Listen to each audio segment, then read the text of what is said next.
I used to wake up to the sound of alarms, timers, sprint intervals, the smack of my shoes against asphalt at 5 a.m., when the city was still holding its breath. Now I wake up to silence. No legs. No finish line.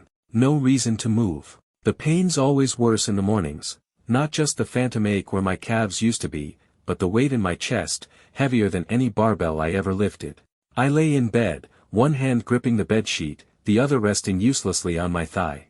Or what's left of it. Then it buzzed. My phone, tucked beneath a stack of unopened recovery brochures, buzzed once. Then again. And again. Group chat, track dogs person running fire. Our old crew, Elena, me, Drew, sometimes coach when he wanted to pretend he was still young enough to send emojis. It used to be full of pre-dawn memes and protein shake recipes. Then it went quiet after the accident. Until today. I opened it, thumb trembling. Maybe they remembered what day it was. They did. Just not how I hoped. Jace, big news. Sponsorship confirmed. Face with steam from nose flexed biceps. Elena, couldn't have done it without you. Jay Redheart were going public at the gala. Image attached, Elena and Jace posing with matching windbreakers and Nike logos. _ Caption, power couple. Fastest pair on the track. The photo was bright. Sunlight hitting her face just right. Her smile, God, that smile. It used to be for me. Or at least I thought it was. My thumb hovered over the image. I knew this was coming. Kind of. They'd been training together while I was in rehab. But a sponsorship? A couple's name? After everything? After I threw myself in front of a drunk driver to push her out of the way? After they told me I'd never run again, hell, never walk again, and she held my hand and cried in the hospital bed, saying, we'll get through this together. Together. What a word. What a lie. I zoomed in on the photo. Her arm was looped through his like they'd always been that way. Jace, smug as ever, the golden boy of the academy, flashing a practiced smile. I used to hate how charming he was. Now I hated that it worked. I exited the chat without typing a word. My reflection stared back at me on the dark screen. Pale, hollow-eyed. Nothing like the boy in the video I still hadn't deleted, the one where Elena and I crossed the finish line at regionals, screaming in victory. I should have known. The first time she missed a visit, she said she was too tired. The second, training ran late. By the fifth, she stopped giving reasons. I tried telling myself she was coping in her own way. That seeing me like this made it too real for her. Maybe she needed space to grieve the future we lost. But no, she wasn't grieving. She was moving on. With him. My phone buzzed again. Drew, yo Kale, you okay? I didn't reply. Drew, did you see the post? I didn't know they were official. That's cold, man. Drew, call me if you need to talk. I put the phone face down on the table. My arms trembled as I wheeled myself to the window. The track outside the rehab center was empty, damp from early morning dew. I used to be the first one on it. Now I just watched. Like a ghost. I gripped the window ledge with both hands until my knuckles turned white. Every fiber in me screamed to run. To sprint until my lungs burst and my bones shattered. But I couldn't. Because I gave up my legs to save her. And now she's in his arms. And I'm here. Alone. Watching. That morning something inside me cracked. Not just from the betrayal, but from the realization that I had let my identity rot inside her shadow. That was the moment I knew. This pain. It wasn't the end. It was the start of something else. Something of mine. Some nights, I dream I still have legs. Not just standing, walking kind of legs. I mean flying, sprinting down the academy's red rubber track, wind peeling across my skin, lungs burning, and the cheers of the crowd behind me like a tide. And always, just a few strides behind me, Elena's voice. You're not leaving me behind, Kale. We were always chasing each other. It's how we stayed close. How we stayed alive. We met on the first day of primary school. I was the fast kid who couldn't sit still. She was the quiet one with skinned knees and a mouth full of questions. At recess, she dared me to race her to the rusted flagpole by the gate. I let her win. She never forgave me for that. We were inseparable after that. Summers spent racing barefoot through the streets, winters mapping out our Olympic training schedules with chalk and calendar stickers. It wasn't a fantasy, it was a blueprint. We swore we'd qualify together, make the national team, stand side by side under the lights. Gold or nothing, she used to say. I'll take silver if you get gold, I'd tease. Then we both lose, she'd scowl, and I'd laugh until she punched my arm. But what Elena never knew, what no one did, was that the dream wasn't entirely mine. My older brother, Kieran, was the original star. Fast, graceful, terrifyingly talented. He was my idol growing up, the kid who turned sneakers into rockets. He had scouts watching him before his 16th birthday. Then a heart attack in his sleep took him to 17. Undiagnosed cardiomyopathy, they said. One minute he was at practice, the next, gone. I remember standing at his memorial, clutching his stopwatch like it could bring him back. Elena was the only one who didn't tell me, he's in a better place. She just sat beside me and said, we'll run for him. So yeah. The dream wasn't just a dream. It was a promise. A legacy. A reason. It's hard to explain what happens when a legacy dies with your body. I didn't tell Elena that the day I pushed her out of the way and took the impact. I didn't think I had to. I thought she'd know. But she looked at me in that hospital bed with wide, trembling eyes and whispered, why would you do something so stupid? That was the first fracture. Not the crash. Not the surgeries. That question. The days after the accident blurred. There were flowers. Awards. News clips. And silence. Elena visited 3 times. Once, to drop off smoothies. Once, with a track medal she said she couldn't look at anymore. And once, just once, to cry beside me when the doctor confirmed the amputation. Then came the texts. Short. Infrequent. Excuses wrapped in emojis. I didn't blame her. At least not at first. We were kids caught in something too big. She didn't ask for a martyr. I didn't ask to be one. But when I saw that photo in the chat, their photo, shining like the future she and I built from chalk dust and grit, I realized something. We didn't dream the same dream. She wanted the spotlight. I wanted the story. She chased medals. I chased the meaning. Now I'm here, legs gone, watching from the window as kids jog past with their lives intact. And still, I can't let go of the fire. Even broken, I feel it flickering inside me. Maybe I wasn't meant to finish the race the way we planned. But damn it, I'm still running. Just in a different way. The training academy used to feel like a church. Every inch of that place carried weight, sweat, grit, whispered prayers before sprints. I bled on that track more than I ever did in a ring. And I never thought I'd return in a wheelchair. But Ava said I needed exposure therapy. Her exact words, you're not afraid of them. You're afraid of who you are without them. So here I was, 2 months into rehab, rolling into the academy's outer courtyard for the first time since the crash. Nothing had changed. And yet, everything had. Kale. Coach Petrovsky stepped into view, arms crossed, his grizzled face breaking into a cautious smile. Are you back for a visit or to race me in wheels? I gave him half a grin. Just scoping the enemy's turf. He chuckled, but there was something in his eyes. Like he was glad I was here but didn't know what to say. I didn't blame him. People either looked at me like I was made of glass or a damn statue they weren't allowed to touch. I think Lane 4 misses you, he said gently. You know, we're setting up for the youth nationals trials. You should watch the new recruits. Could use your eye. I nodded. Maybe. But then I saw them, Jace and Elena, standing near the starting blocks like they owned the place. Matching track jackets, whispering in each other's ears. Laughing.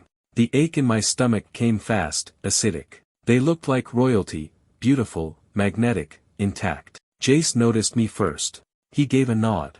That stupid, smug chin lift he always did when he thought he was better than you. I didn't return it. Elena turned when he whispered something to her. Her eyes met mine for half a second. And then she looked away. Just, looked away. I turned my chair and wheeled out of the viewing line. The last thing I wanted was to watch them flirt over finish lines that should have been mine. Where are you going? Ava's voice piped through my earpiece. She'd insisted I wear a Bluetooth mic for our exposure check-ins. You're only 10 minutes in. I've seen enough, I muttered. Seen what? She challenged me. 2 people running. That's what you came for. No, I snapped, louder than I meant to. I came to remember why I don't belong here anymore. There was silence on the other end. Then, maybe you don't belong with them. Doesn't mean the track doesn't still belong to you. I stared down at my wheels. My fingers clenched the push rims hard enough to burn. The truth is, I didn't know what belonged to me anymore. Every corner of this place held a version of me that no longer existed. A faster, stronger, more whole Kale. But the Kale in this chair. He was still watching. Still waiting. Later that night, I opened the Academy's official Instagram. There they were again, Elena and Jace. A training clip. She flew out of the blocks like a missile, hair braided tight, jaw set. Jace followed, just a beat behind, his form perfect. They finished in sync, turning toward each other with matching grins. Caption. Power and partnership, at Storm and at Jace Stride prepping for Nationals collision fire. I clicked Alara's profile. She'd cleared it of almost everything, no old photos of me, no childhood meets, no videos from our shared days. It was like she'd scrubbed me out. So I did something I should have done a long time ago. I blocked her. Not out of spite. Out of survival. Because I couldn't keep holding space in my life for someone who had already vacated hers of me. In the silence that followed, I stared at my reflection on the blank screen. I didn't know who I was becoming. But for the first time since the crash, it wasn't just about Elena. And maybe that was a start. I almost didn't go. The invitation sat in my inbox for days. Athletes for Courage, honoring the heroes behind the track. Ava said it would be good closure. Coach Petrovsky promised I could leave anytime. Even my mom hinted it would mean something to see you out in the world again. But I knew what it was. A spectacle. A stage built on sympathy and well-lit speeches. And the guest list? Predictable. Still, I went. Not for them. For me. I wore a charcoal blazer Ava helped me pick out, with a navy button-down and matte slacks that didn't bunch at the knees. No medals, no pins, no crutches. Just me, and the chair I was finally learning not to hate. The gala was held in the Grand Pavilion, walls of glass and towering spotlights casting long shadows. Waiters in bow ties floated past with champagne flutes. A string quartet murmured in the background. Every face in the room was painted in polite ambition. And there they were. Jace and Elena. She looked like wind in human form, a silver dress that shimmered when she moved, a loose braid tumbling down her back. Jace wore navy, the same shade as mine. I hated that detail more than I should have. They were already the center of the room. Applause broke as they stepped onto the stage. I didn't clap. The MC beamed. Ladies and gentlemen, tonight we celebrate resilience, and no pair embodies that better than these two rising stars. Rising stars. I swallowed the words like broken glass. Jace stepped to the mic first. This sport isn't just about speed. It's about sacrifice. About showing up even when the path changes. He let the silence linger, eyes grazing the crowd. Then he added. And sometimes, the people beside you change too. There was a laugh, somewhere. A soft ripple. He knew exactly what he was doing. Elena spoke next, hands folded like a schoolgirl at confession. I just want to say thank you. To everyone who believed in me, even when I didn't believe in myself. You carried me when I couldn't carry myself. Her voice cracked. The crowd ate it up. I rolled toward the refreshment table. Grabbed a glass of water. Not that I was thirsty. I just needed something to hold. Something to stop my fists from curling.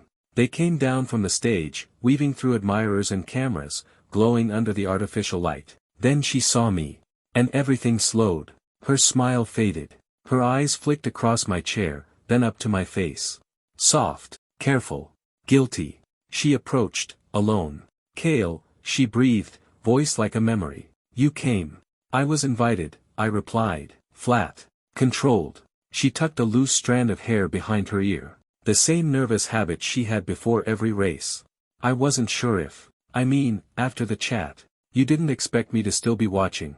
I asked quietly. Her eyes filled with something, regret, maybe, or fear of being seen for who she was now. I didn't mean for things to get so far. He showed up when everything was falling apart. I nodded. I know. And I didn't know how to talk to you after the crash. Everything I said felt small. So you said nothing. She blinked. That's not fair. Neither is pretending I didn't give up my future for yours. Her mouth opened. No words came. Behind her, Jace watched with that signature smirk, like he was assessing the damage, calculating if I was still a threat. Spoiler, I wasn't. Not to him. Not anymore. I turned my chair. Kale, she said, reaching out. But I was already rolling past her, past the lights, past the applause that wasn't mine. I didn't storm out. I didn't curse or cause a scene. I just left. And that silence. It said everything I needed it to. That night, I deleted the last video of us winning regionals. Not because it hurt too much, but because I didn't want my story to keep starting with her. I wasn't looking for her anymore. That's the lie I told myself until I saw her face on the magazine rack, front and center, smiling like pain had never touched her. Rising star, Elena wins the Humanitarian Award of the Year. I stood there, wheels locked, caught in the cruel irony. My hands trembled, not because I missed her, but because I knew I was about to learn just how far she'd go to erase me from her story. The article was fluff, typical celebrity padding. The journalist fawned over her journey from local volunteer to international ambassador, highlighting her selfless work in disaster zones and unbreakable spirit. But the line that shattered me was buried halfway down the page. After a traumatic event involving a fire years ago, one that left a childhood friend injured, Elena found the strength to rise. Though they eventually grew apart, she used the experience as fuel for her humanitarian mission. He was a good person, she said. But we were on different paths. A childhood friend? That's all I was now. No mention of the fact that I lost both my legs dragging her out of that fire. No name. No sacrifice. No truth. Just, some stepping stone she blurred into a generic tragedy for sympathy and image building. And then came the final blow. A quote from Orion. She saved me from myself, he said. What we have now is built on truth and healing. We never would have found each other if it weren't for the past. They were parading around like heroes, rewriting history as they pleased, while I was left in a second-hand wheelchair and a first-rate nightmare. All while building my life back in the shadows. But here's the thing about silence, it starts to feel like complicity. I closed the magazine, paid for it, and rolled out of that gas station with a storm brewing in my chest. That night, I opened my old laptop, the same one Elena and I once used to draft humanitarian project proposals together. The screen still had her handwriting etched faintly in marker on the frame. One day, the world will listen. I stared at it for a long time. Then I opened a blank document. And I wrote, my name is Cale Arden. 10 years ago, I ran into a fire to save the girl I loved. I lost my legs. She lost her memory of who I was. This is the story she didn't want you to hear. By morning, I had a full blog post. I uploaded it anonymously but signed it with my initials, just enough to hint at the truth without shoving it in their faces. I thought no one would notice. But within 48 hours, it had 200,000 shares. And one DM from a journalist named Mira Cho. I think your story matters. The world should hear it from your lips, not her smile. I never imagined I'd be back in a studio again. The last time I'd seen a camera pointed my way, it was years ago, hospital gown, morphine smile, cameras flashing as Elena held my hand like a war widow. But this time, I wasn't the pity story. I wasn't the footnote. I was the story. Mira Cho's studio was tucked in the heart of downtown, minimalist and intimate, more podcast than primetime. But her reach was massive. The underground truth had built a cult following for a reason. She didn't pull punches, and she never edited out the silence. When I wheeled into the frame and took my seat across from her, I could feel the weight of it. Like all the years I kept quiet were suddenly pressing forward, demanding to be heard. She didn't waste time. Cale, Mira said softly, what made you finally speak up? I looked into the lens, not at the camera, but through it, imagining Elena watching. Because my silence was protecting the wrong people, I said. And then it all spilled out. I told them about the fire. About how Elena insisted on going back in for the dog she swore was still inside. I told them how I followed her in, knowing damn well the roof was unstable. How I shoved her out and got caught in the collapse. I told them how she held my hand in the hospital, cried beside my bed for weeks, promised we'd face everything together. And then, when the attention faded and the rehab began, she disappeared. How she showed up 6 months later with Orion, clean-shaven, charming, and suddenly, sponsoring her new non-profit work. How they slowly cut ties with everyone who knew the real story. I didn't attack her character. I didn't call her a liar. I just told the truth she'd buried under her fairy tale. By the time I finished, Mira leaned back in stunned silence. She finally asked, what do you want, Cale? From all this? I didn't hesitate. I want people to know the truth. Not for revenge. For clarity. For dignity. You don't get to rewrite people out of your story just because they remind you of what it cost. Within hours, the clip was trending. Hashtag Cale's truth was everywhere. People were digging. comparing timelines, questioning Elera's narrative. Clips of her award speech were juxtaposed with quotes from my interview. And then, a few days later, came the moment no one expected. Elena cancelled her next public appearance. The humanitarian queen was silent. But Orion, he wasn't. He posted a vague message on his social media. Some people wait years to poison a well they helped dig. Stay pure. Keep rising. It was cowardly, passive-aggressive, but I let him have it, because the real reckoning wasn't his to dodge. A week later, Mira forwarded me an email. It was from Elena's PR team.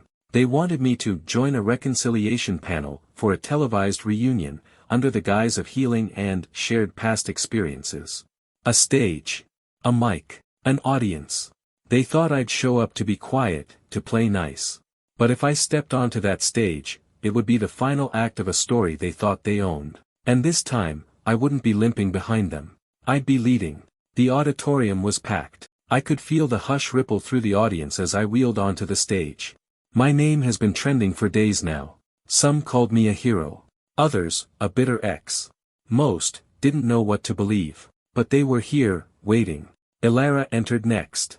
She looked different. Not in the polished, photo-ready way she usually appeared. She was dressed modestly, makeup toned down. A quiet, rehearsed humility. And when her eyes met mine, I saw something I hadn't seen in a long time. Fear. Not me.